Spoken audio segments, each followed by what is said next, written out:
வந்தோம்னா இல்ல. அநேகர்கள் கர்த்தரை அறியாத குடும்பத்துல இருந்து கூட வந்திருக்கும், அப்படித்தானே?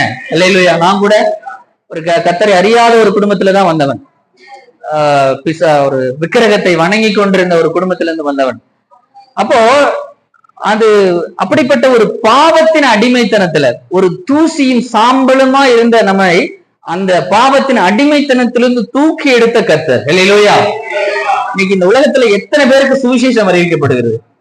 அறிவிக்கிறாங்களா இல்லையா? சுவிசேஷம் பல வழியில அறிவிக்கப்படுகிறது. டிராக்ஸ் கொடுக்குறாங்க, புக்கு கொடுக்குறாங்க, பைபிள் கொடுக்குறாங்க, நேர்ல போய் சொல்றாங்க, அநேக யூடியூப் மூலியமா சொல்றாங்க. சுவிசேஷங்கள் உலகம் பூரா சொல்லிட்டே இருக்கு.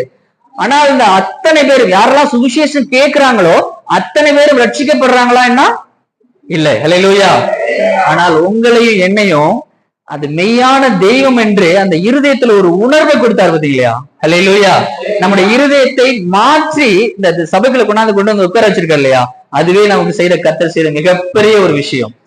ஒருவேளை இங்க வராம இருந்தா நேரம் என்ன பண்ணிருப்போம்? மற்றவங்களை பாரு, நேரம் விக்கிரகங்களை ஆராதிச்சிட்டு விக்கிரகங்களோடு விக்கிரமா நாமளும் என்ன பண்ணிட்டு இருப்போம்? அந்த தூசியும் குப்பையும் அந்த உளையான சேற்றுல எது நன்மை, எது தீமை, எது பாவம், எது நீதி அப்படின்னு தெரியாம அந்த உளையான சேற்றில இன்னும் நம்ம உழன்று கொண்டே இருந்திருப்போம். அல்லேலூயா.